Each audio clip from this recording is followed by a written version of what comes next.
Did you know that the 2026 FIFA World Cup final is expected to draw over 1 billion viewers worldwide? That's more than the population of the entire Western Hemisphere. That's incredible. And with Spain and Argentina facing off, plus a halftime show featuring Shakira, Madonna, and BTS, it's no wonder this event is such a global phenomenon. Welcome to DeActa Daily Digest. I'm Joseph. And I'm Juniper. Here are today's top stories. Let's kick things off with the World Cup final. Spain versus Argentina is a dream matchup, and the stakes couldn't be higher. Not only is the championship on the line, but Lionel Messi has a chance to overtake Kylian Mbappe for the Golden Boot. It's like a Hollywood script. It really is. And the venue, New York, New Jersey Stadium, is the perfect stage for this showdown. With its massive capacity and state-of-the-art facilities, it's going to be an unforgettable atmosphere. For sure. But for those of us watching from home, the big question is, how do you tune in? The article broke down so many options, from cable networks like Fox and Telemundo to streaming services like Hulu and Fubo. It's almost overwhelming. It really is. And some of those streaming services are pretty pricey. Hulu plus live TV, for example, costs around $90 a month. That's a big commitment if you're just trying to watch one game. Exactly. But there are some free or low-cost options like FIFA Plus or even YouTube streaming select matches. And if you're tech-savvy, you can use a VPN to access free streams from international broadcasters like BBC iPlayer or TF1 Player. That's a great tip, but not everyone is comfortable setting up a VPN. Another option is to take advantage of free trials from services like Fubo TV or Hulu. If you time it right, you could watch the final without paying a dime. Just don't forget to cancel before the trial ends. It's all about being strategic. And speaking of strategy, the tournament itself has been a masterclass in planning. Starting back in June, it's been a whirlwind of matches leading up to this grand finale.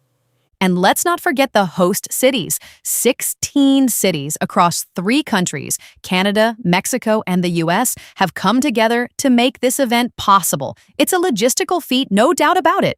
It really is. And I love how each host city created its own remix of the official World Cup theme music. It's such a unique way to celebrate local culture while being part of a global event. Absolutely. Okay, let's shift gears to our next topic. The economy, AI, and rising inequality.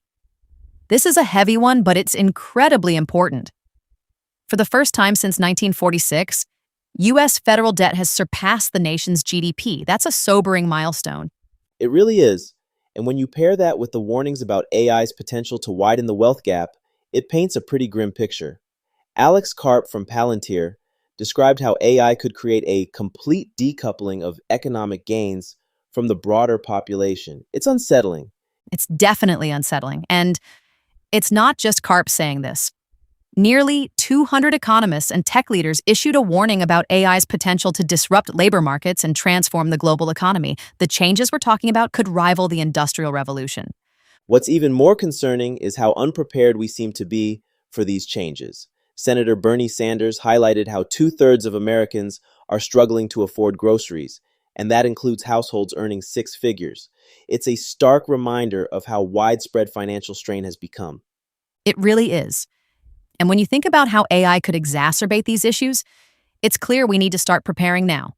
Policymakers, investors, and tech leaders all need to come together to address these challenges. Agreed. And speaking of addressing challenges, our final story takes us to Da Nang, Vietnam. The city is making big moves in tech and innovation, aiming to become a hub for AI and digital transformation. Hosting the Frontier AI and Local Zones Innovation 2026 conference was a bold move. It brought together government officials, industry leaders, and tech experts to discuss how Da Nang can lead in this space.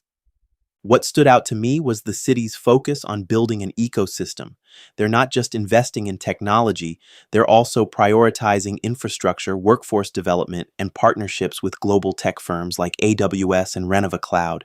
And they're already seeing results.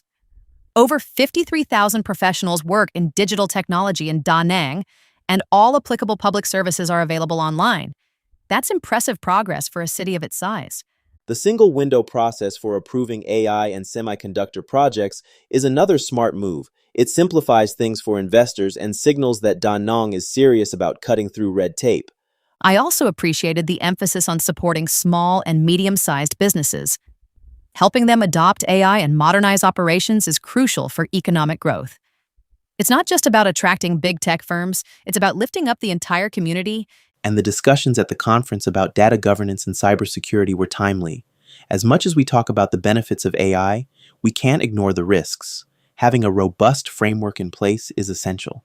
Absolutely, and companies like AWS are playing a key role. Their new local zone in Hanoi will enable Vietnamese companies to run low-latency AI workloads while meeting domestic data residency requirements. It's a game changer. It's exciting to see a city like Danong positioning itself as a leader in innovation.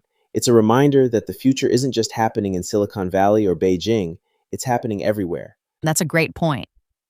So, to wrap things up, we've covered a lot today.